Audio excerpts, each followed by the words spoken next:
Hello, this is another studying stream. I want to work on the seventh paragraph of the book Beyond Good and Evil today. I'm going to read this paragraph and talk about it for an hour. But before to get in, let me say a few words about the method which I use while working on this book.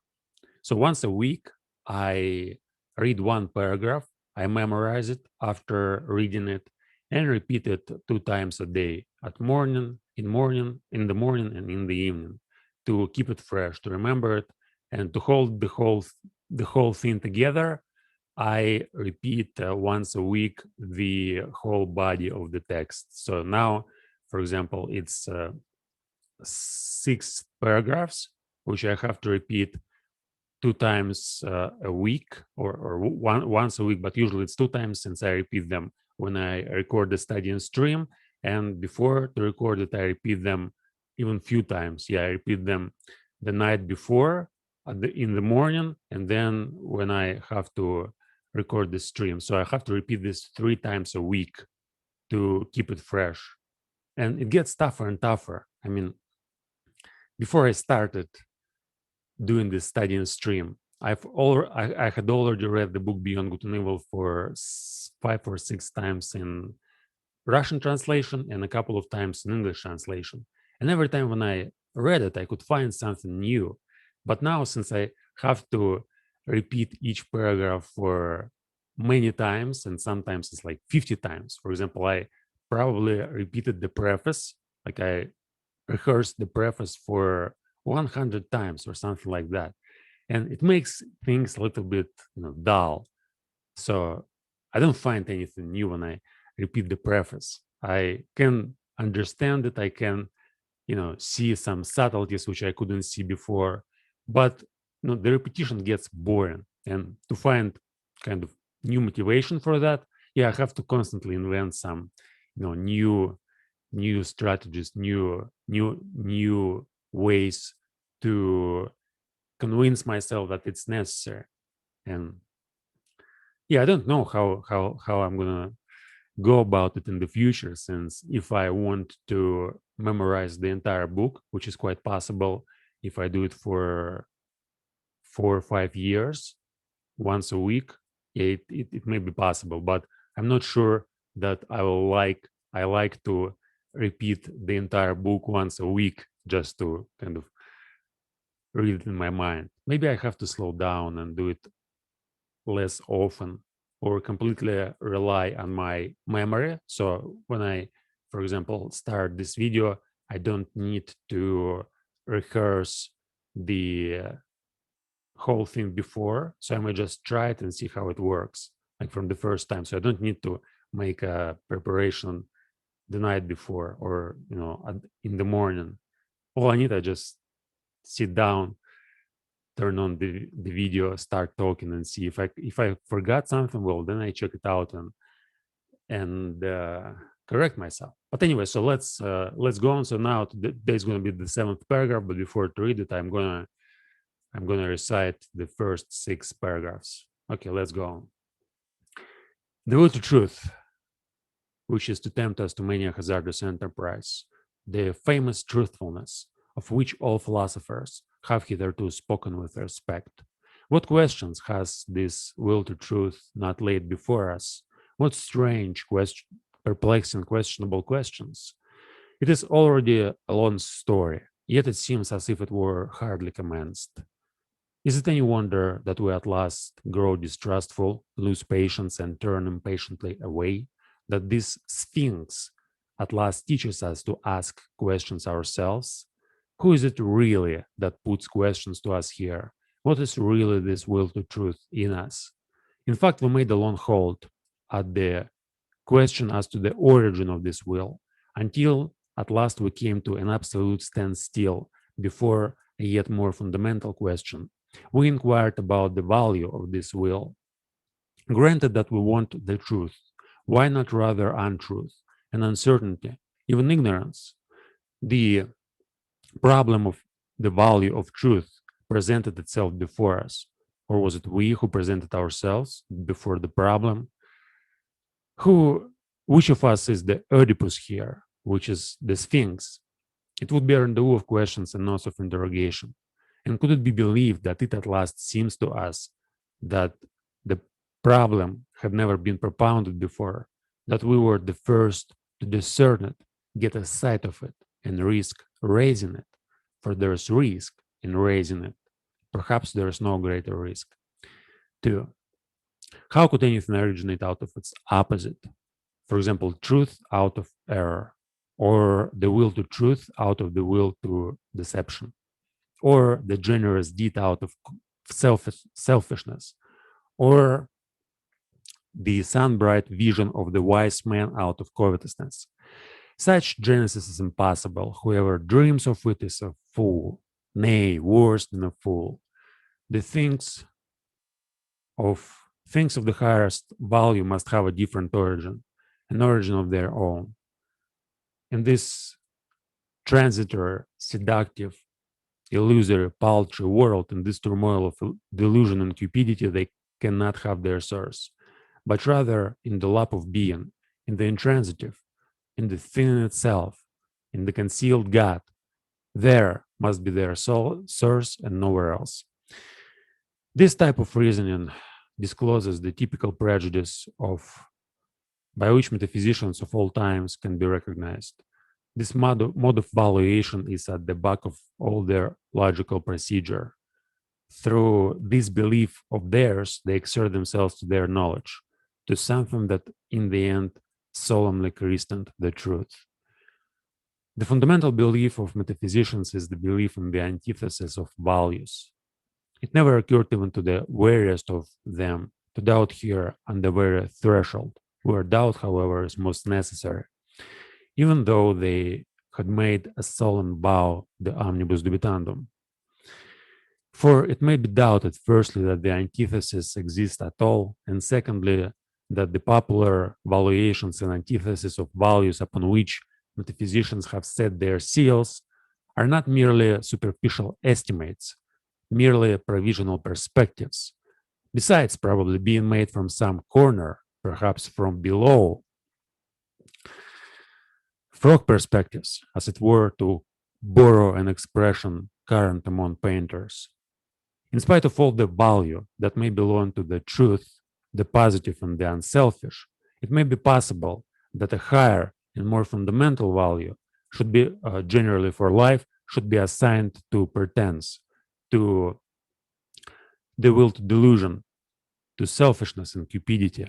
It might even be possible that what constitutes these good and respected things consist precisely in their being insidiously related, knotted and crocheted to those evil and opposed things, and apparently opposed things, perhaps being essentially identical with them, perhaps, but who wishes to concern himself with such dangerous perhapses? For that investigation, one must await the advent of a new order of philosophers, such as will have other tastes and inclinations. The, the, the reverse of those hitherto prevalent, philosophers of the dangerous, perhaps in any sense of the term. And to speak in all seriousness, I see such philosophers beginning to appear. 3.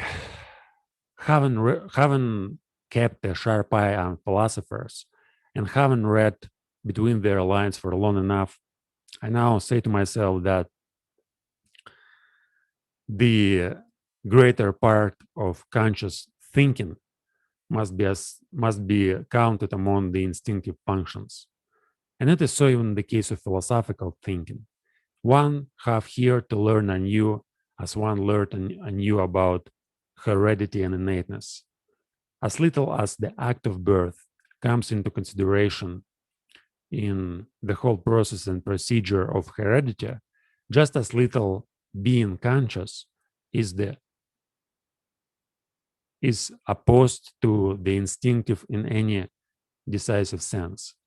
The greater part of the conscious thinking of a philosopher is secretly influenced by his instincts and forced into definite channels. Behind all logic and its seeming sovereignty of movement, there are valuations, or to speak more plainly, physiological demands for the maintenance of a definite mode of life. For example, that the certain is worth more than the uncertain, or that illusion is less valuable than truth. Such valuations, in spite of their regulatory importance for us, might, notwithstanding, be only superficial valuations, special types of stupidity, such as may be necessary for the maintenance of species such as ourselves. Supposing in effect that man is not just the measure of things. 4. The falseness of an opinion is not for us any objection to it. That is here perhaps that our it's here perhaps that our new language sounds most strangely. The question is how far is an opinion life furthering, life preserving, species preserving, even perhaps species rearing. And we are fundamentally inclined to maintain that the falsest opinions, which the synthetic judgments a priori belong to, are the most indispensable for us. That without a recognition of logical fictions, without a comparison of reality with the purely imagined world, without the purely imagined world of the absolute and immutable, without a constant counterfeiting of reality by means of constant counterfeiting of the world by means of numbers, man could not live. That the renunciation of false opinions would be a renunciation of life, a negation of life.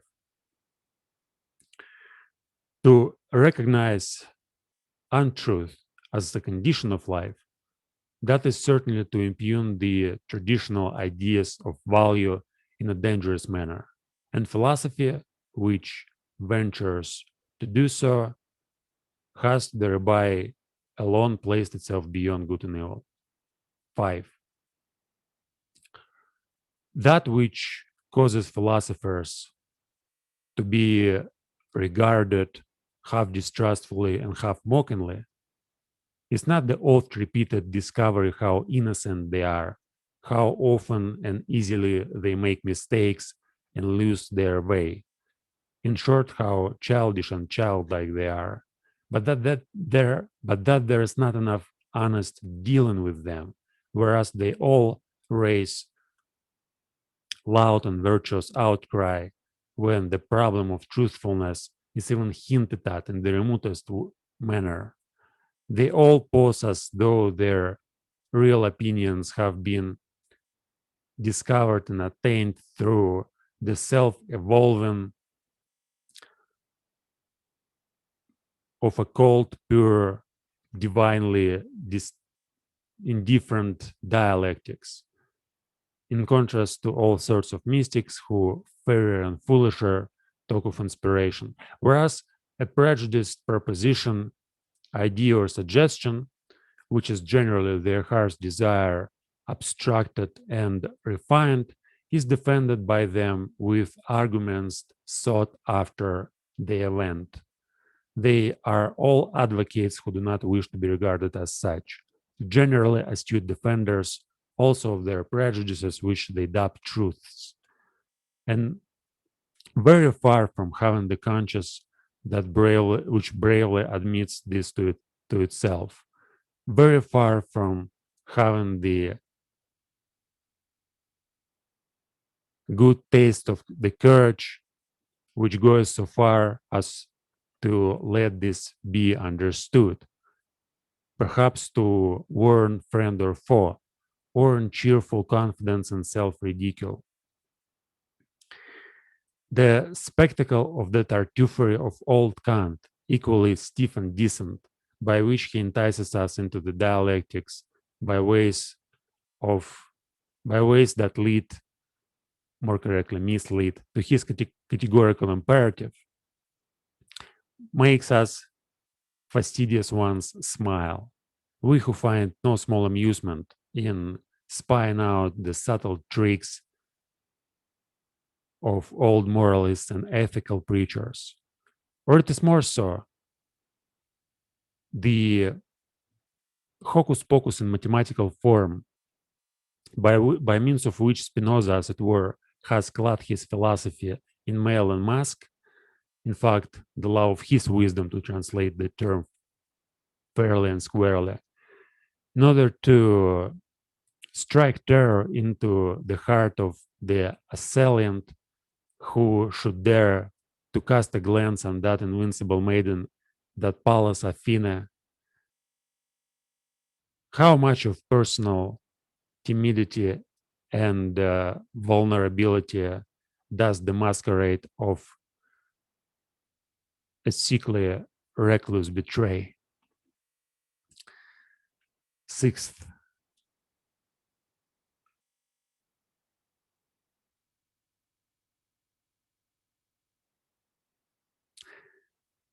it has gradually become clear to me what every great philosophy up till now has consisted of, namely the confession of its originator and a species of involuntary and unconscious autobiography, and moreover, that the moral or immoral purpose in every philosophy has constituted the true vital germ out of which the entire plant has always grown. Indeed, to understand how the abstrusest metaphysical assertions of a philosopher have been arrived at, it is always well and wise to first ask oneself, what morality do they or does he aim at? Accordingly, I do not believe that an impulse to knowledge is the father of philosophy, but that another impulse, here as elsewhere, has only made use of knowledge and mistaken knowledge as an instrument. But whoever considers the fundamental impulses of man with a view to determining how far they may have acted here as inspiring genii or as demons or kobolds will find that they all have practiced philosophy at one time or another, that each one of them would have been only too glad to look upon itself as the ultimate end of existence and the legitimate lord over all the other impulses. For each impulse is imperious and as such attempts to philosophize. To be sure, in the case of scholars, in the case of really scientific men, it may be otherwise, better, if you will. There may really be such a thing as an impulse to knowledge, some small independent clockwork, which, when well wounded up, works away industriously at that end, without the rest of scholarly impulses taking any material part therein. The actual interests of the scholar, therefore, are generally in quite another direction, in family perhaps, or in money making, or in politics. It is in fact almost indifferent at what point of research his little machine is placed, and whether the hopeful young Walker becomes a good philologist, a mushroom specialist, or a chemist. He is not characterized by becoming this or that. But uh, in the case of philosopher, in the philosopher, on the contrary, they're absolutely nothing impersonal. And above all, his morality furnishes a decided and decisive testimony as to who he is. That is to say, in what order the deepest impulses of his nature stand to each other. All right. So it was kind of tough, but anyway. So let me share my screen. Okay, what's going on here?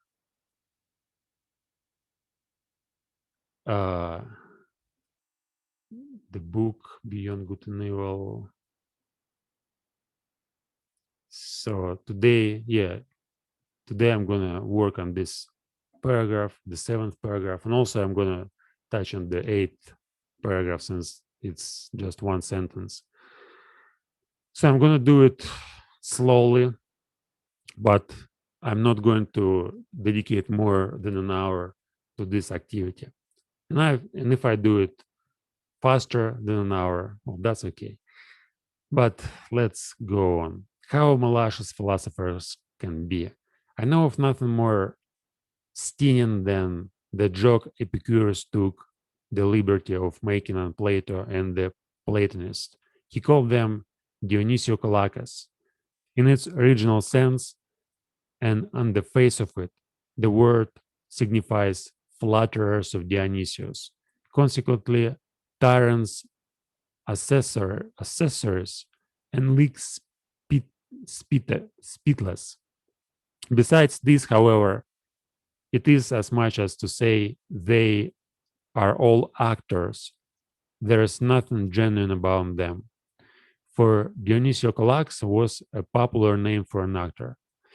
And the latter is really the malignant reproach that Epicurus cast upon Plato.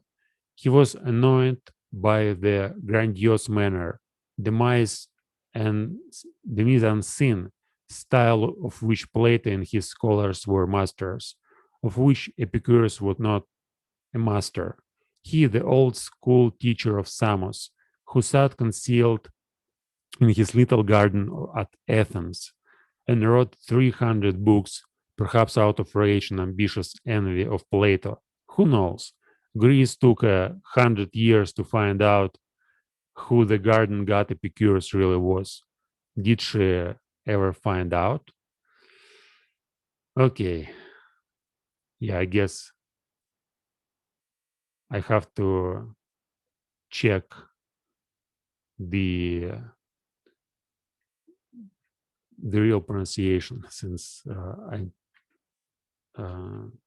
the since I really some words I didn't know how to pronounce. So I want to check how they pronounce in the original. Makes us fastidious ones, smart or hopeful bitchfights timidity and manifestation. It's not gamer. Without the rest of the scholarly ethos, worker becomes characterized by becoming a sort of testimony as to who he is. That is to say, in what order the deepest impulses of his nature stand to each other. 7. A malicious philosopher know nothing more stinging than the joke Epicurus took the liberty of making a player.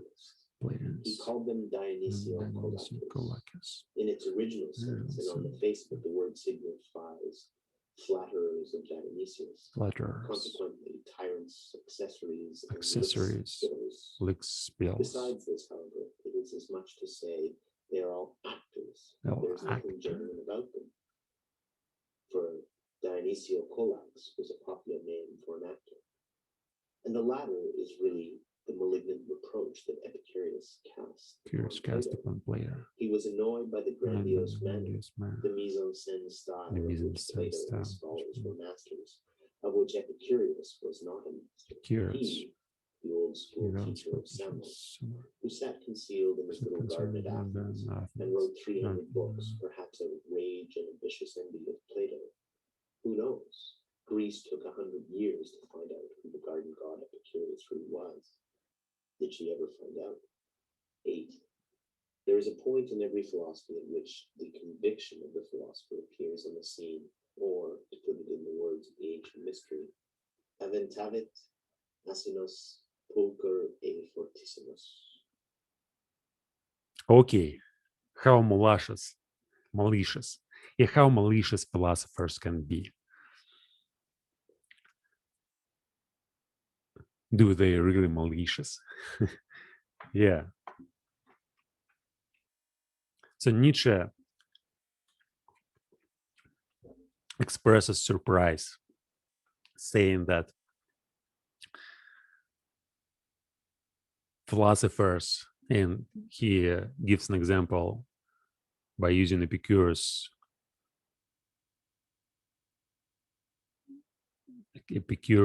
calling Plato and Platonist Dionysio Colacus is malicious. Malicious. I mean, when we talk about philosophy, and when we see how different philosophers fight with each other, trying to present their ideas as more superior, more truthful, there's nothing malicious in there. So essentially, what we see is that people find something inappropriate or something unreasonable in arguments of other philosophers, and they basically try to debunk them, try to say that they're wrong, trying to point out their mistakes. But also, in this case, like he uses Epicurus, and he says, so Epicurus called a Plato Dionysio Colacus, like an actor, some kind of, imposter. And he uses the same, the same technique, the same tactic. So before, in sixth paragraph, in fifth paragraph, he called like Kant. He didn't call Kant, but he called Spinoza, for example, a sickly recluse. Yeah, and he like makes fun of Kant, and essentially, it's not it's not actual arguing or reasoning. It's more of a biskering, a new word, which is which I learned this week, bisker, from Shakespearean play Henry VI. So bisker is like arguing, but in a childish way. Yeah, and I guess the idea, not only in this paragraph, but in the entire book, is that there's no logic. There's nothing as no. We may all agree that there is some truths in words, but essentially, truth is not. It doesn't matter who is right or who is wrong. What's really important is like who is better, who better understands some phenomenon, who is a better person. And most of the philosophers, they say no, we don't care about, we don't have our personal desires or wishes. All we want is to know the truth. We want to find out what's true about nature, about people, about anything, biology, chemistry, mathematics. So we don't care about ourselves. We don't care about our personal interests. Only we care about it. The only thing we care about is the truth. So as soon as we know the truth, we are happy. But then the problem is that the truth is usually it's a textbook, and you open up a textbook, math textbooks, or neurophysiology textbooks or philosophy textbooks, and there are some dull premises and conclusions, some dull not even arguments, but we take some, especially when we take some analytical truth, like we take, let's say, a plant, and we say a plant is a living organism. It has a trunk, it has maybe tree, it has a trunk, it has leaves, it has certain parts, and this is how it operates. It has a root, and yeah, this is truth. But who cares about this type of truth? Like, we don't care really what things are consisted of and how we made them, how we name them. But what we actually care is how we can use this knowledge, how we can, some people will say, no, there's, for example, if we consider like any type of science, we may say language, right? There's grammar. So what kind of grammar is there about English? There are hundreds of different rules. And some people may say that let's categorize them in the certain categories. Like, for example, now I'm reading John Searle's book, The Theory of Speech Acts, and he takes a taxonomy of another guy, John Austin, and basically he says, no, it's like this is an outdated taxonomy, and he suggests a new one. So basically he takes all speech acts based behavior, which may be kind of linguistic behavior, and he characterized them in 5 categories: so assertives, directives, commissives, expressives, and declarations. And he says these 5 categories, they're the true like the best categories which are possible, and all our verbal behavior may be characterized by applying this these terms, these ideas. Like assertives, it's all about staying something, committing yourself to certain truth. Like I say, the earth revolves around the sun. So I believe that I may believe, or I may, like, when I say it, I basically make an assertion, and I commit myself to this assertion. I say this is what I believe in. And it actually, there's well, I'm now talking about Searle's books instead of talking about Nietzsche, but yeah, anyway, it's a nice example. So there's direction of feet, which is like when I say something about the world, when I make an assertion, there's a relationship from the world, direction of feet from the world to words. So what's real is the world, and my assertion describes the world. And there's different types of direction of feet from words to the world. Like in directives, for example, I say you have to, you have to give me whatever, a cup of tea. This is an order, and in this case, what I say must be like what I say changes the world. Well, if it's accomplished, accomplished. There's conditions of satisfaction, but I'm not gonna like use all these terms. But anyway, so if I perform the speech act correctly, and if it works, essentially a directive changes the world. So I say something, and the world, like in the world, there's something happens. And the direction of it is from words to the world. Whereas in assertives, it's basically I say something about the world. So if I say something, I may say something true or false. What I say is that it's usually it may even be a truth, either be truth or false. Whereas in an order, it may be performed. Yeah, there's no truth or false. But anyway, commissives, and when I make a promise, it's the same thing, but it's not about me ordering somebody else to do something, but me committing to a certain goal, task, behavior. And again, I say something, and then I change the world by performing certain actions which I decided to do.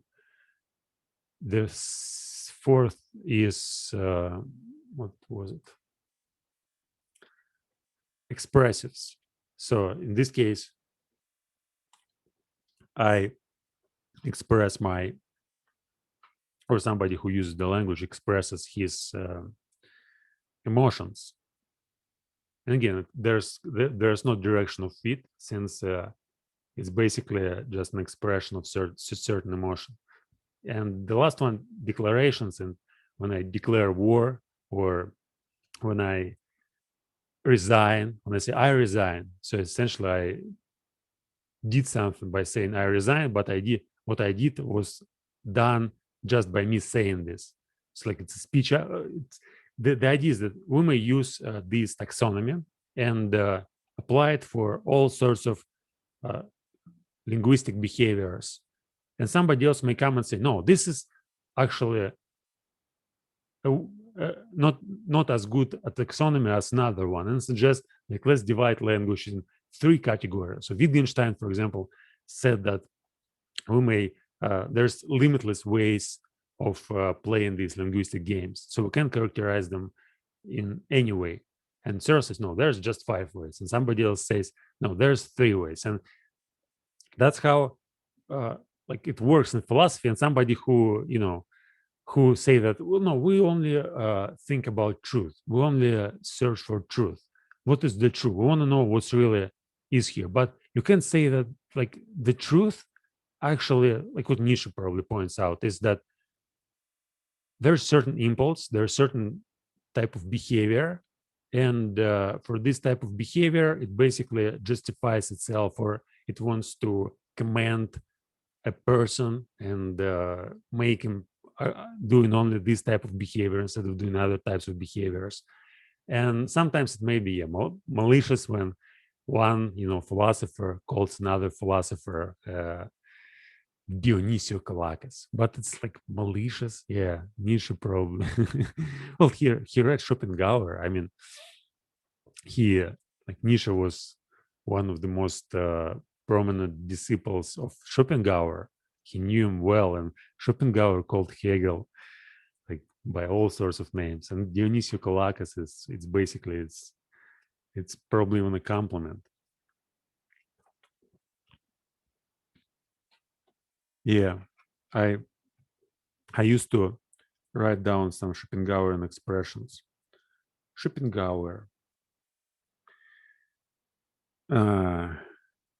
Few words about Hegel. Let me find them.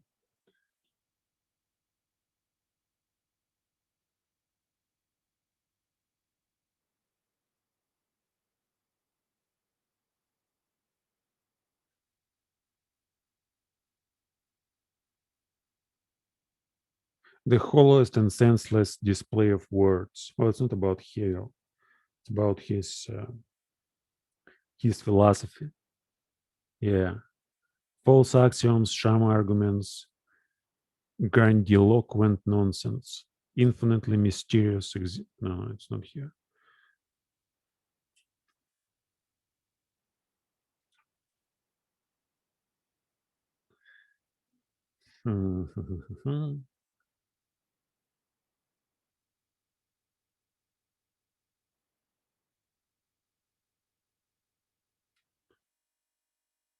That's strange. I mean, probably I used another textbook, another notebook to put down these expressions. But I remember, I was basically writing down several expressions which Schopenhauer. I reread his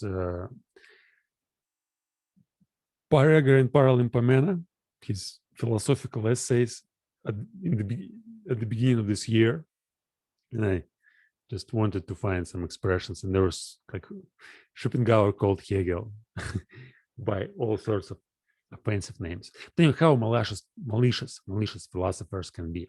I know of nothing more stinging than the joke Epicurus took the liberty of making on Plato and the Platonists.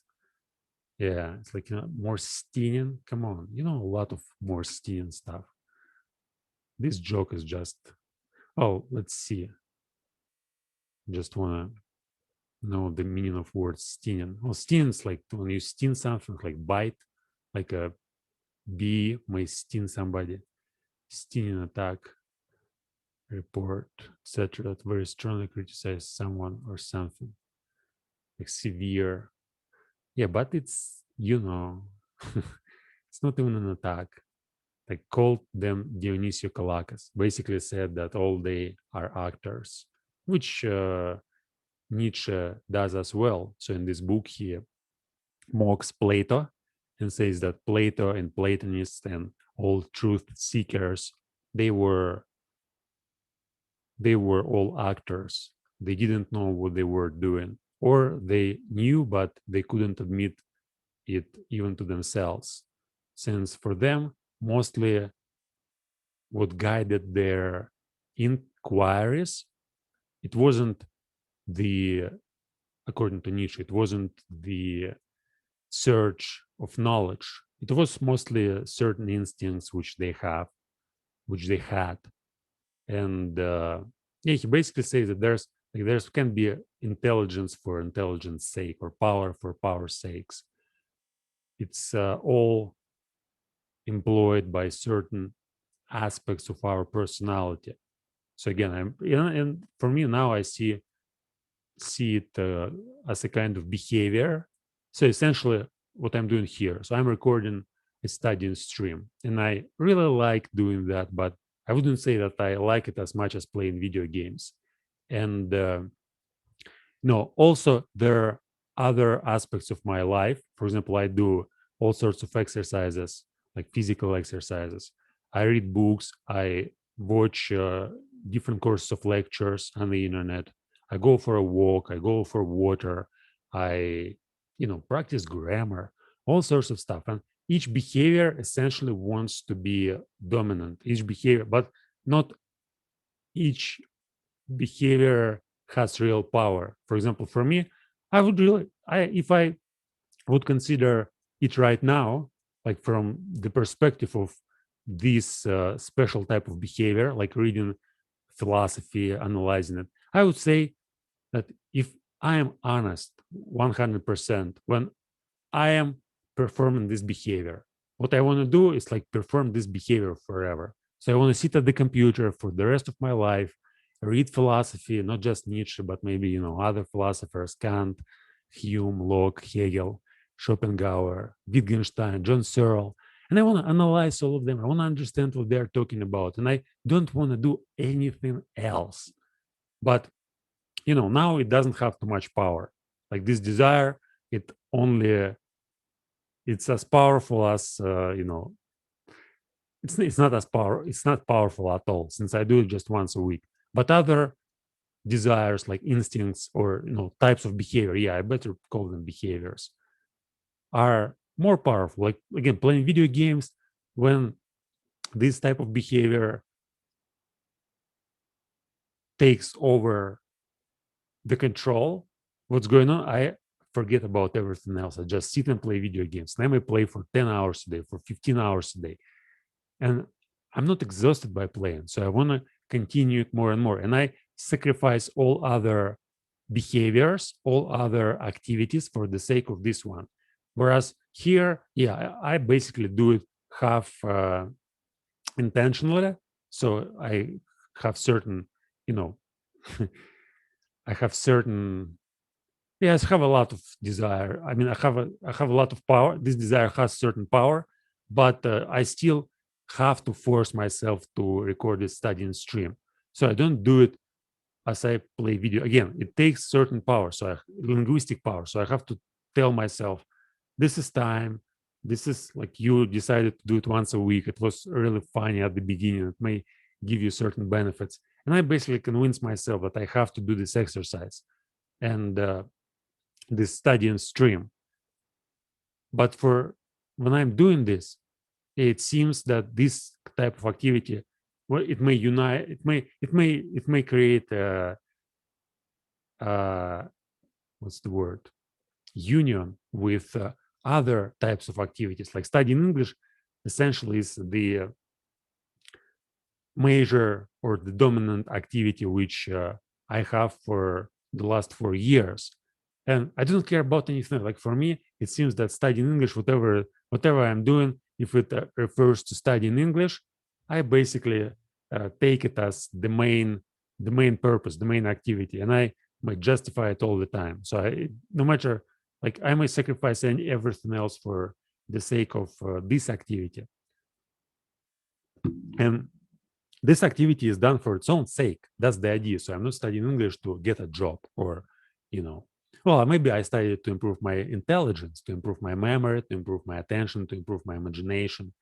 And there may be some other reasons like, intellectual superiority or whatever, or, a desire to get certain type of information, since I'm aware that the most scientific and again, not scientific, but the state of the art information now it's available in English like more than in all other languages. Yeah, I'm sure that of course there's people who speak Russian who are smart geniuses and who write amazing books and create many amazing courses of lectures, but there are fewer and fewer of them. Most of them understand that it's better just to learn English and make lectures in English than to spend like 50 years of their lives or 20 years. I'm talking about people who essentially dedicate all their life to a particular science, like maybe again biology, physics, chemistry, mathematics, psychology, philosophy, whatever, physiology. It's better to learn English and do science in English than do it in Russian, or especially in some small languages. It's Russian, I guess, probably it's not as bad as some. Don't know which kind of some small tribe language. But the idea is that there's fewer and fewer people who want to create something serious in their own native language, since if you work in particular science, in particular field, if you use English, you immediately, first of all, you have an access to people who also work there, and these people are probably more passionate and more serious about their studying. And then you have an opportunity to share your what your knowledge with these people. I mean, I was studying literature and philosophy and science in general for many years. I mean, since 2008 to 2016. And I was writing in poetry also, and I was writing in Russian. And I have no audience. I mean, the level which I achieved in Russian, it's just mind-boggling. So I don't see anybody who, like now probably there are some people, but when I was working on it, like in 2016, in the beginning of 2017, there was nobody who achieved the same level in poetry and in philosophy and in writing and literature. And nobody paid attention. I mean, nobody paid fucking attention. Well, of course, if I market it and probably, if I have a purpose to earn money, probably I will be able to attract some audience. But essentially, nobody cares. So there's like million people, and it was really, well, not nobody. Of course, there's like few thousand people who read my my works on prosa and on other sources, but essentially, like I'm talking about I think that if I would have achieved the same level in English, I will probably gain like 100,000 subscribers, and I would do it. I mean, I could just post my whatever journals and poems and philosophical works everywhere, and through that gain subscribers and gain some attention. Whereas when I do it in Russian, it's basically like nobody cares too much. And yeah, it's like what I'm doing.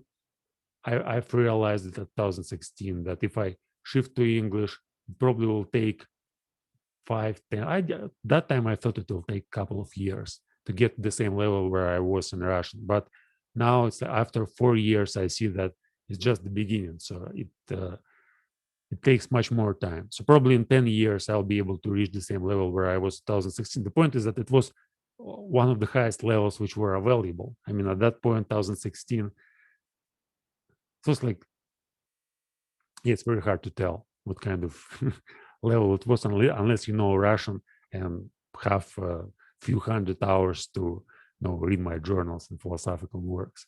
But essentially, yeah, the idea is that it's easier to learn in English and create science in English than and work in like do science in English than in your local language, even if it's harder. So where was I? Yeah, I was talking about jokes. Yeah, stinging jokes. yeah, how did I get to science in English? And okay, it doesn't matter. So let's come back and read the sentence once again. I know of nothing more stinging than the joke Epicurus took the liberty of making on Plato and the Platonists. He called them Dionysiocalakas. Yeah, he talked like actors, right? So all philosophers are actors and they don't know what they're doing. If they talk about truth, it's actually the attempt to conceal their real motivation. So either they don't know what drives them and they choose truth as an excuse not to inquire deep inside and learn your actual motives, or they know but they don't want to tell it and they basically say, no, I'm looking for truth, I'm making truth, the truth is the what I want to what I want to work on. Yeah, am I making truth here? No, I'm trying to, yeah, in my case, like what am I doing as a philosopher? Like am I trying to find the truth? I don't know.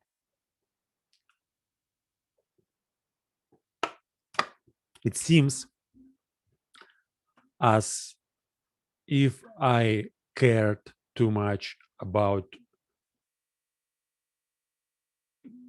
maintaining this behavior, this type of behavior which I broadly call learning. So learning for me is one of the most important things which I do. And there's another part of me which basically kind of crazy. So this part, it wants to play video games, it wants to watch porn, jerk off, do all sorts of crazy things, smoke, drink, and yeah, it's kind of, and it's extremely powerful. So this second part in me, when it takes over, I basically can't do anything else. I can't, like, I sacrifice all other forms of behavior. I don't want to eat, I don't want to walk, I don't want to do anything but sit at the computer and play dumb video games. It's like, in me, it's I may make an analogy with kind of social level.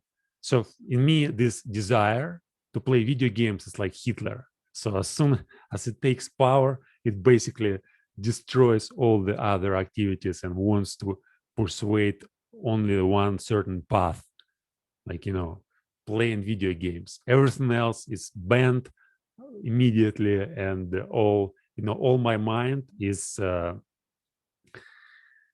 employed to justify this activity. That's what's going on. And I want to keep this keep this guy in my inner prison. And to keep him in inner prison, I have to learn just enormous amount of science and stuff and psychology and philosophy. But I also find learning, no, not all the time, but mostly I find learning exciting, and I really like this activity. So I like speaking. That's one of the things which makes me really, which I enjoy to do, and I like speaking to myself most than to anybody else. So when I talk to myself, and especially when I say myself, I essentially mean just some form of communication with the world. So I don't talk to myself, I talk to the world. I talk to I have a conversation with the entire world.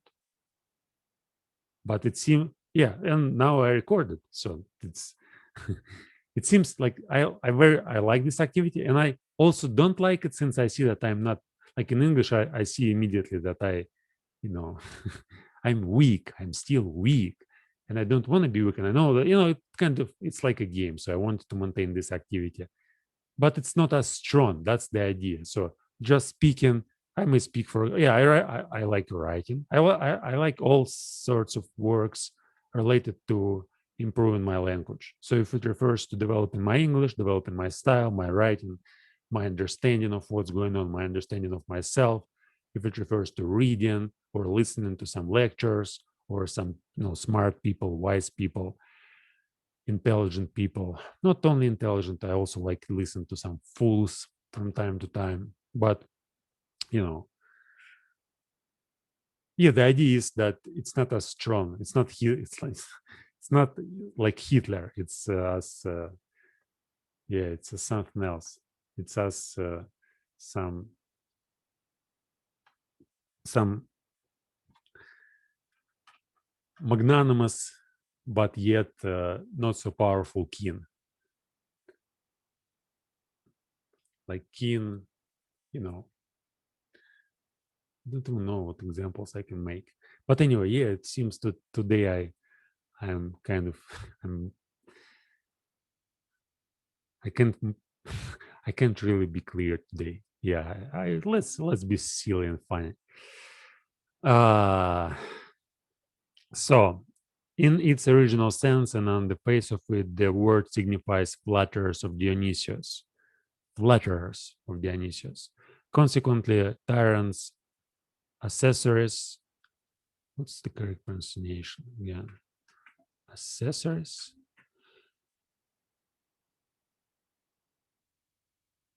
What is going on? Accessories. Okay, accessories and leak spittles. Besides this, however, it is as much as to say they are all actors. There is nothing genuine about them. For Dionisio Calax was a popular name for an actor. Okay, let's speed up and talk a little bit faster. So, flatterers of Dionysius, tyrants, accessors, accessories, tyrants, accessories, and leaked spittles. Basically, people who are,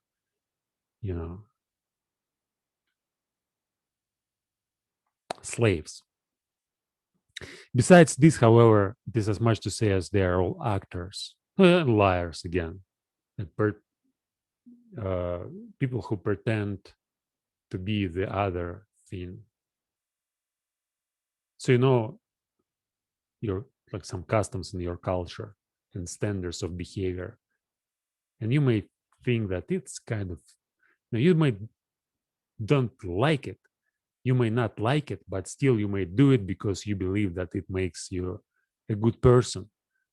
And actor, like philosophers in this case, so they're very intelligent. They know what's going on. They know what people like, what they don't like, and what people are admired for. And they do all this stuff, but they don't have a genuine impulse in them. So it's not real for them. Like for me, yeah, I like why I hate schools. Like I often talk against schools and education and academics and all sorts of people who study in universities, and most of it I know what's like. I can't say that I know exactly, but what I see, and especially in all sorts of communications, when I talk to people who present themselves as scientists or as like all sorts of men of knowledge. So they, especially professors of all types of, all types of sciences. So they don't care really about studying anything. What they care, like they don't even like to talk about their professional field. It's for them. Oh, I know. I talk to my students all the time about it. Like, let's talk about something else. Let's talk about. So you kind of play. You know what's good. You try to present as if you are this person. You try to say, yeah, I'm follow this so I learn, but you learn not because you really want to learn, but you learn because it makes you look good in the eyes of other people. And again, it's like the difference between essence and appearance. So you basically take an appearance of a philosopher or a scientist, and what you basically memorize certain concepts from your discipline. Then you learn some ideas related to these concepts, some people who develop these concepts. And then you teach students and tell them, like, this is what's going on. This is what I know. And you essentially you hate it. Like, supposing that I would like to teach this, Nietzschean philosophy, let's say. So now I'm an expert on Nietzschean philosophy, and not only because I memorized like 7 paragraphs or read Beyond Good and Evil 7 times and all other Nietzschean books, probably not all of them, but yeah, I've read probably all of them, but some of them I reread like for more than one time. Like, Thus Spoke Zarathustra, I read it maybe 5 times, and I memorized a couple of paragraphs from there. And also Human All Too Human, I read probably 5 times. Twilight of Idols, Ecce Homo, I read it. I love this. I love this book. I read it probably more than 10 times. So there's an audiobook recorded by Dmitry Orgin in Russian translation, and it's an outstanding book. So I listened to it maybe for more than 10 times. It's short, just 4 hours, and I used to listen to it just at once when I had some. It basically was a book which I used as a way to relax. So if I don't want to do anything, I start listening to this book and I listen for 4 hours, and then I'm refreshed and want to do something else again. Anyway, so actors, pretends. Like, am I trying here to pretend that I am a philosopher? Well, maybe, I don't know. But so when I say that there's not enough power, that all I really want to do is play video games, but at the same time I understand that it leads me nowhere, and I see how powerful I become when I just dedicate as much time to learn as I dedicate to video games. So it immediately creates a certain not instinct, certain type of behavior, like learning. So I'm doing it. Yeah, but on the other side, like, if I consider it on a social level, I'm aware that it's embarrassing, that what I'm doing here, like presenting all these studying streams, when I make countless mistakes and I can't really formulate my thoughts. And I think that all this, I probably wouldn't, I don't need to show it, but at the same time I want to see like who am I really, who am I really, like what am I doing. I don't want to pretend that, no, I may essentially memorize like the entire, like not probably the entire book, but I may memorize the first chapter, how many, 23 paragraphs. Yeah, I'm quite sure that I can do that. And then I may go and teach people philosophy and tell them everything about Nietzsche using all these ideas or whatever, without actually showing how I developed it. I mean, I may build my own philosophy, like reformulating everything what's written here, basically changing each. Like, I may take, for example, this paragraph, and I may write down, like, I may create my own paragraph which will say exactly the same, probably like different examples. So instead of Epicurus and Plato, I would use Nietzsche and Kant or somebody else. But essentially, I may express the same idea, and then I may memorize all of this, and then I may go and teach people, philosophy, saying that this is like how real philosophy is done. But it's not what I really want. I want to see who am I really, how like I want to see all my mistakes, and I want to see how I'm growing. Recently, I wrote a page in my journal about the similarity of language and mind. So for the last couple of months, I really I've been studying the concept of consciousness and John Searle's philosophy for quite a long time. And I came to the conclusion, well, I didn't came to the conclusion, but there was a kind of insight which is about the language and the mind. So I've listened 2 courses of lectures. So now I'm finishing listening the second one. The first one was the philosophy of language, and the second one is the philosophy of mind. And it seems to me that both these courses, they essentially talk about the same phenomena. So language and the mind, for me, they're not separate things. And I think it's wrong to say that mind produces the language, or mind produces thoughts.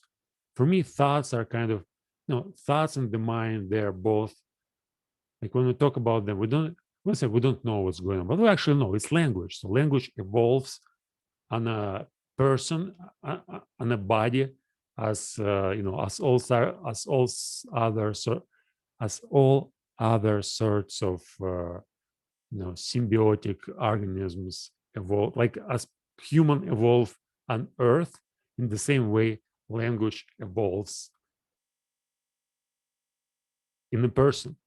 And we think that there's brain, and brain essentially creates consciousness, creates this brain, like this subtle. Oh, it's very hard. There are different theories. So some theories say that it's not reducible to physical. Some theories say it's reducible. Some property dualism, identity dualism, token dualism, all sorts of dualisms. But yeah, for me, it seems more and more clear that language and mind are essentially identical things, and they, or at least they refer to one and the same thing. And recently I wrote a page trying to put my thoughts together and describing all of this. And after that, I wrote another page next day, and the next day I wrote like, man, I'm so foolish. I mean, what I wrote the previous day, it's so stupid. But now I understand that it's stupid, and I'll probably not repeat them. So I'll not repeat it. So next time when I want to understand, when I want to talk about it, when I want to think about it, I won't think the same crap since I already wrote it down. And the idea is like it seems that, to get to the real knowledge, to gain real knowledge, you first to have to not just make mistakes, but you have to say lots of stupid things. And then when you said them, you like what left, this is real knowledge. So it's kind of, the more you speak, the more space inside you create. And in this space, there's real knowledge. But whatever you said, most of it may be just crap, which makes very little sense. Anyway, so let's go on. And the latter is really the malignant, malignant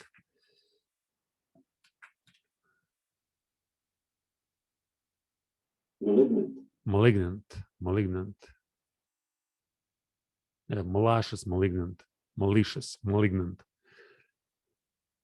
reproach that Epicurus cast upon Plato.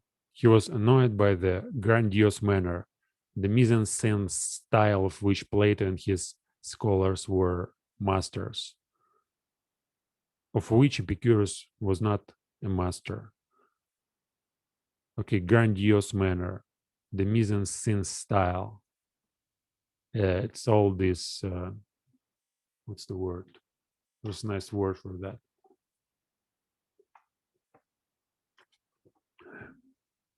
It's like boasting, but in a special way. Yeah, a certain type of boasting, showing off. It's not showing off. It's, what was the word? Damn it, I wrote it down, but I forgot. Recently I learned it, but it's not here. Where is it? Yeah, it's in different place, and I don't want to stand up to find it out. Anyway, there was a nice word to describe this. Maybe I'll remember it later. But anyway, so the idea, Epicurus cast upon Plato malignant approach. Basically, he attacked Plato because of his style. So again, it's exactly what I guess I'm like an Epicurus. So I'm not a master of, I can't pretend that I know everything and talk with confidence about especially scientific, like, philosophical, linguistical, all sorts of stuff. And for me, like I'm more a man of a doubt. So I talk and I see it to attain to certain knowledge. Even if I get certain knowledge, even if I understand something, I still don't like to pose it as the absolute truth or as any kind of dogma and say, this is what is true and this is what you have to learn, or this is what you have to do. And especially it's like this type of work. But maybe it's my weakness, not my strength. Maybe I have to learn how to manipulate people through language and trying to but I don't like all this persuasion and all sorts. Like there were times when I liked it, when I used to watch lots of motivational videos and listen to guys who were saying like, do it, man, do it. This is the only thing you have to do. But now I'm more suspicious of that, and I prefer not to bother anybody. Well, maybe in books, in writing. In writing is different. So in writing, I may be very, what's the word? Steen. Yeah. But especially it's against somebody, it's not for. So especially when I find somebody and I don't like the idea, I may attack it, but not for. But again, Epicurus, not master. Plato was master. So what he was a master of? He was a master of saying, we know the truth. But he wasn't a man. Again, in Socratic, it's just, I guess it's a Nietzschean interpretation. In Socratic dialogues, there's always this, conversation is going on, and Socrates is not someone who says, this is the truth, you have to believe in this or you have to believe in that. There are conversations, and Socrates shows other people how stupid they are through talking to them and basically allowing people to get to the point when they get confused about their own arguments. So they say, like, justice, this is what's justice, or this is what's freedom is. And then he asks questions, and he asks more and more questions and gives some examples. And finally, people give up and say, yeah, we don't know what's really is. And Socrates, or play, it's like nice slip of the tongue. So finally, Socrates says, like, see, you don't understand what's its real thing, but now we both arrived at the conclusion through dialectic, and now we know what it is, or we at least understand it better. So Plato, but grandiose manner. But essentially, the problem is that in Plato's dialogues, Socrates always wins, and Socrates is, you from the beginning, that there are some guys, they have a conversation with Socrates and they all think they know something, but after the conversation, it seems that they know no more than Socrates, and Socrates says, I know nothing, but now we know at least something together after this conversation. So Socrates plays a fool, but finally he is the smartest guy. And at least the one thing which we may know before we read Plato's dialogues, that Socrates is superior to anybody else. And this is grandiose manner. So no matter how you present your philosophy, if you are always superior and if you know more than other people, then you kind of annoying character. And Epicurus didn't like, well, Epicurus thought exactly like, I guess each one of them, and me as well, and probably like everybody who has ever done any serious philosophical work. So what you want to achieve is to become the greatest philosopher. As Schopenhauer said, there can be two philosophers at the time. So it's always battles with other philosophers about what's really what's really true. And essentially, you want to present yourself as the most brilliant, or as the best philosopher of all times. And if you're Epicurus and there's somebody who is like Plato, and people listen to Plato and pay attention to what he says, and not like there was an Epicurean school as well, but probably it was not as popular. But it was, I don't know much about it. Well, first of all, it wasn't at the same time. Epicurus lived after Plato, but he probably wasn't satisfied with his achievements, because Plato was like, he was few hundred years dead, and he still was very popular, and people spoke of Plato. And Epicurus considered himself as a genius, as somebody who realized lots of, and there was different schools again. Epicurus basically studied Democritus, and it's kind of the first science, atoms and materialistic way of looking at the world. And Plato was from the opposite camp, and Epicurus probably tried to, it's the same, like it always, like it seems it's always going on, what's going on is really the same thing. So Epicurus versus Plato, Nietzsche versus Schopenhauer versus Hegel versus Kant. And like every time you find somebody else, you don't want, like, you want to say that, look, I am better, I understand you, and I may add something to your philosophy, and I know much more. But what you are not, what you may not like is that you may understand a certain philosopher even better than this philosopher understood himself. But people in general pay attention to this bloody philosopher just because he lived like 200 years ago or 500 years ago. And they don't pay attention to you, since they don't think that you are a philosopher. So they think that you are a piece of shit who just repeats all this stuff and doesn't know actually more than they like, these contemporary people do. But anyway, Epicurus, yeah, I have to find the philosopher and attack him. And probably that's why I like now paying too much attention to John Searle. Yeah, I'll probably attack John Searle later.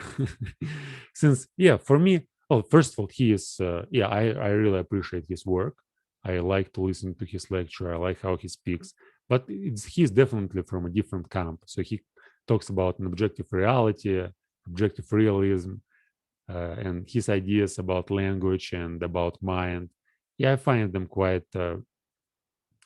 He talks about truth as well, and for him, there's objective truth and subjective truth, and epistemically objective, epistemically subjective, ontologically objective, ontologically subjective, observer relevant, observer independent. Yeah, I can understand all of that, but it seems that just you invent new concepts, new words to describe something that actually, you don't need these concepts. You may say there's no just objective. Okay, I'm not going to talk about this now, but yeah, it seems that Searle, not just only Searle, maybe Noam Chomsky. Yeah, it's Chomsky, Searle. Now I want to study this modern philosophy more. When I was studying Russian philosophy, and when I was studying philosophy through Russian language, I was reading German philosophers and Russian, social democrats like, again, Belinsky, Dobrolюбов, Pisarev. When I read Russian classical literature, most of it, Saltykov, Dostoevsky, Turgenev, Pushkin, Tolstoy, Lermontov, Lenin, Plekhanov, well, it's like social democrats. But anyway, so the idea, when I was studying them, I didn't want to study any philosophy from 20th century. I couldn't even read it. I remember after reading Nietzsche, when I took some philosophers again as phenomenologists, Husserl and Heidegger later, I couldn't read them since they were like still just scholars, but they're too crappy and too vague. Whereas Nietzsche is all so clear and so brilliant. But now I want to study more. Yeah, I guess I'm gonna create a kind of a great philosophy simply by first analyzing in-depth analytical philosophy and then trying to fight with it. or maybe not fight, maybe again try to fight against Nietzsche and against German philosophers and against nihilism, essentially. Okay, we'll see. Epicurus was not a master. He and the old school teacher of Samos, who sat concealed in his little garden at Athens and wrote 300 books, perhaps out of rage and ambitious envy of Plato. Who knows? Greece took 100 years to find out who the garden god Epicurus really was. Did she really find out? So again, Epicurus. Is this paragraph about Epicurus, or is it about Stean jokes which philosophers made, like how malicious philosophers can be, like attacking each other? Yeah, about actors, about, again, he takes, I guess it's about the difference between essence and appearance. And here he wants to say that, Nietzsche wants to say that Plato and Platonic school, again, it's like lots of critiques here are directed against idealism, of all sorts of idealists, like Kant, for example, Spinoza, Plato. And Nietzsche basically understands what he is doing. He attacks, and in Searle, I took him as an example here, but in Searle, like he always mentions in these two courses of lectures, he all the time mentions Descartes, Locke, Hume, Kant, Hegel, but he never says anything about Nietzsche. One time I heard he mentioned Nietzsche just at once, and it wasn't just a side mention. And another time, and he never say anything about Schopenhauer, but his idea is that language is a form of intentionality, and intention is basically the kind of this fundamental part of consciousness, and consciousness can be understood without understanding intentionality. So basically, he talks about Schopenhauerian will, and he knows Nietzsche quite well since he repeats all the time in his lectures that it was a disaster that we accepted Cartesian dualism and that we didn't accept naive realism. Like for the last 4 centuries, it was the great disaster in philosophy that we were thinking about these things in themselves, that we thought that we can't really say what is here, since everything we see, everything we can touch, it's only like we don't have direct access to objects, to the real world. We only have a picture in our mind. It's like a picture in our mind, and our mind is basically creates this picture, since we have this sensory input, and out of this sensory input our mind creates the picture of an object, but you don't see the real object, since the real object is beyond your capacity. It's like you can grasp it, since there's a medium, and it's your it's your mind. So all you can see is your mind. And John Searle, and Nietzsche basically attacks this view. And John Searle, he doesn't, of course, uses Nietzsche and says like, I was studying Nietzsche and realized that idealism was false, and now I want to argue against it, creating another source of idealism. Or say that like every time when you postulate some kind of truth, you can't avoid all sorts of idealisms. But anyway, what is this paragraph about? Again, Epicurus versus Plato, essence versus appearance, an attack on idealism, an attack on Plato, an attempt to say that Plato was an actor, that he didn't care about truth. All he cared was something else. Nietzsche doesn't say exactly what it was, but basically he says that not just Plato, but everybody who say that my main motivation is truth. So I don't want anything but to know the truth.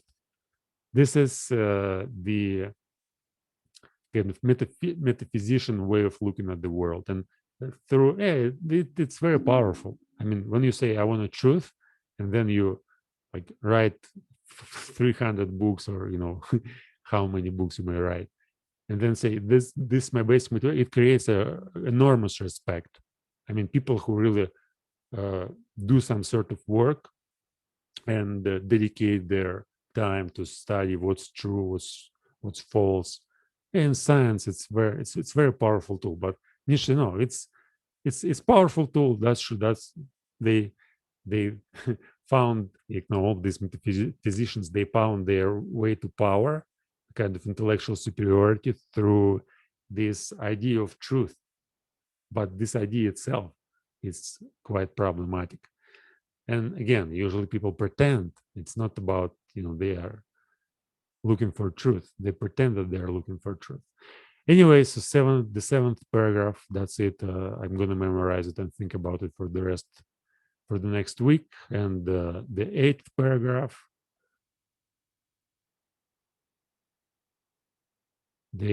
Okay, let's do it briefly. I'm also going to memorize this as well. There is a point in every philosophy at which the conviction of the philosopher appears unseen, or to put it in the words of an ancient mystery, adventavit asinus pulcherum et fortissimus. Asinus is an ass, adventant appeared, an ass appeared, pulcher, beautiful, and fortissimus.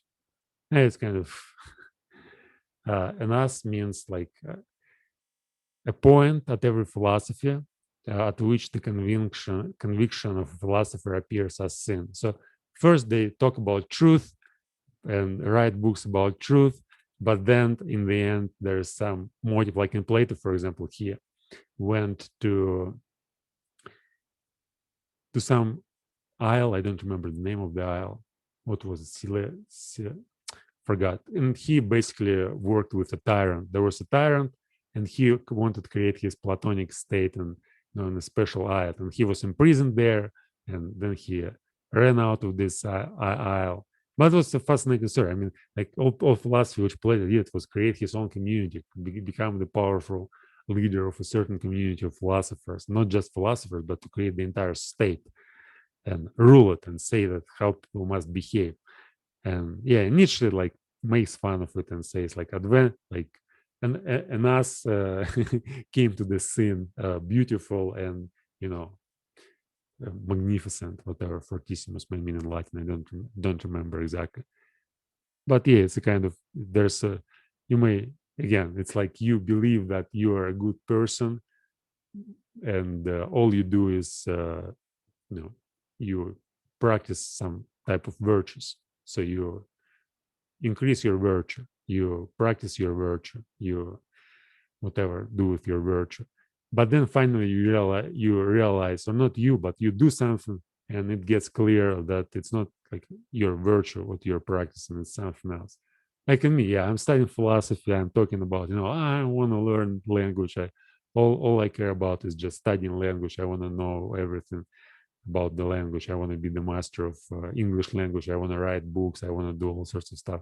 But then I go and watch porn and jerk off. And yeah, it's very silly. But in the same time, like, what do I want? It's not to study language. I want to keep these passions, tamed inside. And language basically helps me to do that. And of course, to have a company of such philosophers as Nietzsche and Epicurus and Plato and all other philosophers, John Searle. It's very fun to live your life.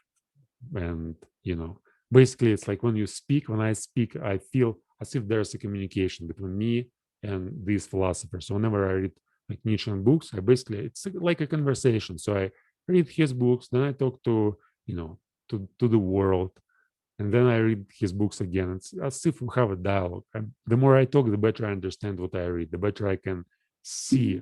And the next time when I return to the book again, I see much more than I saw before. That's the idea. Like your language is not just explaining to other people something or to teaching them, to schooling them on certain subjects. So the more you talk, the better you understand the particular topic which you are talking about. And that's the idea. When you talk to people, it's very hard to find something that both of you or the entire group may be fascinated about. And when you talk to yourself, you know exactly what's going on. So now, in this case, a certain behavior applies language to increase itself. And that, again, in this case, it's studying. So I want to study. Why do I study? Because I want to tame my passions and I want to, have a decent life instead of being a jerk and playing video games all the time. But now I feel that I want to play video games as well. Like probably after finishing this video, I go and play chess for a couple of hours. Yesterday I did that for 5 hours, and probably today I'm gonna do it too. Since too much studying leads to all sorts of disasters. But anyway, today I've gone through 7 and 8 paragraph. Next time I'm gonna start from reciting from my memory all these 8 paragraphs, and next time I'm gonna read the 9th paragraph. So if you enjoy what I'm doing, you know what to do. Not to subscribe to my channel. Sit and do the same. An idiot. What I'm showing you, it's how far you may go in philosophy and in everything just by doing certain thing. Talking to yourself, recording your stream of consciousness, not being ashamed of your language, not being ashamed of your thoughts. Even if they're foolish, nobody cares. That's the idea. So I don't want to that you listen to me and go with me through these paragraphs. It's my stuff. You may care about it, you may not. It's what's essential that you do the same word, the same behavior. So if you do the same thing, if you sit at your computer, talk to the camera, and read some philosophical books and try to understand them through reading, that's like basically there's no difference between you and me in this sense. So you become me and I become just one type of behavior. And this type of behavior, we might say, it's kind of idea which employs individuals to work on, to propagate itself, whatever. So see the idea. It's like, I know how hard it may be to listen to me for an hour, for a couple of hours. And I know that it's almost incomprehensible. But if you do the same, you'll immediately realize what I'm talking about. And then you may get back and listen to my videos and understand what I'm doing. But the point is you have to understand what you are doing. And the best way to understand what you are doing in life is talking about it to yourself, not to people. Because when you talk to people, you basically, you're an actor, you play a role. You're not real. But when you talk to yourself, it's genuine most of the time. But often you are afraid of it and you say, oh, it's silly. My voice sounds strange. I make so many mistakes and people may judge me and they may think that I'm an idiot or whatever. Nobody cares. You may not even show it. Do it for your, sit at home. Now see, I'm trying to play this, the grandiose manner style. So sit at home, set a timer, an hour, 2 hours. Choose a book which you really like. It may not even be a philosophy. It may be a stupid novel. But, I recommend books, original works of philosophers or any scientists. If you read, or religious people. If you like religion, you may take Bible and get through the Bible from the first, from the first sentence to the last, and analyze. The idea is to think. The type of behavior which I'm describing is you sit down and think. You read something, you try to make sense of it. You slow down and try to find some examples. Try to find how you could explain, how you can describe it, how you can interpret it in all sorts of ways. And and you look at yourself. You look who you really are, what you're doing. And then it's like, first you may discover that you're a fucking idiot, but then it may, it may help you to to stop being an idiot and find something important. Like for me, this type of behavior, like reading great philosophical works. So I know how many philosophical works are there. They're endless. So I know that if I sit down at the computer for the rest of my life for 10 hours every day and doing this type of work, I will never be exhausted. I mean, of course, I may be exhausted to do it for 10 hours a day, but essentially the idea is studying philosophy, it's endless. It gives you a sense of meaning, gives you a sense of purpose, and it essentially develops your character. it develops your understanding of yourself. And then finally, when you are doing it, you are not, you know, you can get the point when you say, oh, I've done it, I've accomplished it. No, it's impossible to accomplish. So if you want to become a millionaire, there may be some problem. If you become a millionaire, you may lose the, everything, the meaning of life. You may say, oh man, I've done it, I'm a millionaire, what to do next? And you may be 40 years old and you may realize, man, what I was doing for the last 20 years, I was pursuing this purpose, I want to become a millionaire. Now I'm a millionaire, what's next? And you may have a huge existential crisis. Here in studying philosophy, there it may also occur, but the probability is much smaller. So the idea, if you study philosophy, you might do it for 50 years, for 100 years. If you are human, if you develop a passion in philosophy, people say, oh, philosophy is impractical, it's stupid, nobody cares. Uh, Everything else is impractical. Philosophy is the only like practical thing, which makes you realize that all these practical things are, basically nonsense created by some other people, like ideologists or whatever. But again, see the idea. It's endless, it's fascinating, and it's not the same as video games. So you may control it. Video games, like you may play video games or you may study philosophy. You probably know what's going on when you play video games for 5 hours a day or for 10 hours a day for a couple of years or for 10 years, for a decade. Try to do the same for half a year with studying philosophy. The same behavior. You have to, like, I'm sitting at the computer. When I play a game, what I'm doing? I'm looking at certain items on the screen and I'm trying to arrange these items in a particular way. The same here. I'm looking at certain items. These items are words. I'm trying to arrange them in my mind so that I can understand these words. And then, like, it's the point in the video games, it's always, comes to an end. It's the same game and you play it over and over, you get better at it, or you play it, one game, then another game, then the third game. Well, in that case, it may be infinite, but the idea is that you, like in language, it's the same fucking game. So you sit, study language, get, deeper and understand more, and it's endless. All right, so it's enough for today. I'm gonna stop talking here. See you next time.